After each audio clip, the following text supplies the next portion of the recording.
વિદ્યાર્થી વચ્ચેનો સંવાદ.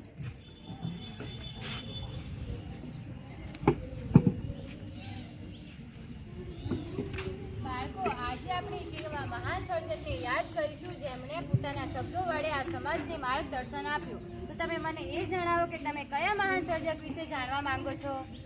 સાહેબ, ઉમાશંકર જોશી વિશે અમને જણાવશો? હા, જરૂર જણાવીશ. ઉમાશંકર જોશીનો જન્મ 21મી જુલાઈ 1911ના રોજ ગુજરાતના બામણા ગામમાં થયો હતો.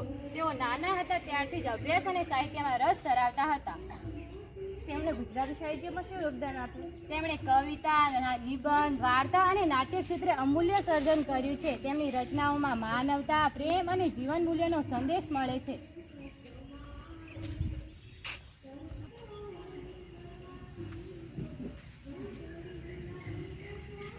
ઉમાશંકર, તને રમવા કરતા પુસ્તકો વાંચવામાં વધુ રસ કેમ છે?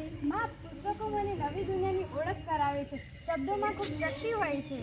બેટા, જીવનમાં હંમેશા સત્ય અને મહેનતનો માર્ગ અપનાવજો. હા માં, હું મારા જ્ઞાન વડે સમાજમાં કંઈક સારું કરવા ઈચ્છું છું. દ્રશ્ય નંબર 3, સાહિત્યની શરૂઆત, જેમાં ઉમાશંકરના મિત્રો વચ્ચેનો સંવાદ.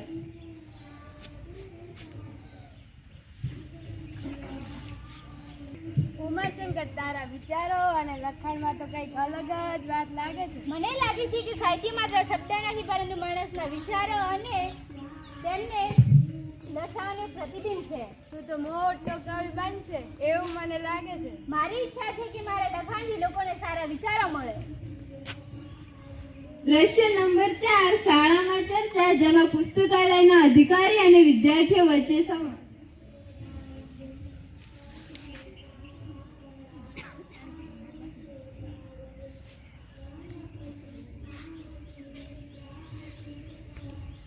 કેમ છો વિદ્યાર્થી મિત્રો? મજામાં? આપણે ઉમાશંકર જોશીની રચનામાંથી શું શીખી શકીએ? તેમની રચનાઓ આપણને પ્રેમ, શાંતિ, એકતા અને માનવતાનો પાઠ શીખવે છે. તો વિદ્યાર્થીઓ તેમના જીવનમાં શી પ્રેરણા લેવી જોઈએ? વાંચવાની ટેવ, મહેનત અને પોતાની ભાષા પ્રત્યે પ્રેમ રાખવાની પ્રેરણા લેવી જોઈએ.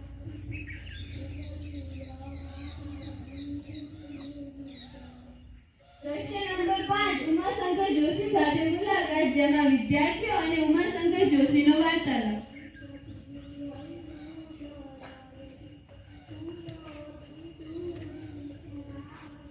નમસ્કાર કવિશ્રી. નમસ્કાર બાળકો, કેમ છો? મજામાં. મને આનંદ થાય છે કે તમે ગુજરાતી સાહિત્યને યાદ કરો છો. કવિશ્રી, તમારા માટે કવિતા શું છે? મારા માટે કવિતા એ મનુષ્યના વિચારો અને તેમના હૃદયની લાગણીઓને દર્શાવવાનું એક માધ્યમ છે. આજના યુવાનોને તમારો સંદેશ શું છે? જ્ઞાન મેળવો, સારા વિચારો અપનાવો અને પોતાની માતૃભાષાનું સન્માન કરો. તમને મળેલા સન્માનો વિશે જણાવશો? મને મળેલા સન્માનો મારા માટે નથી, પરંતુ આ વિશાળ ગુજરાતી સાહિત્ય માટેના સન્માનો છે. દ્રશ્ય નંબર 6, સમાપન.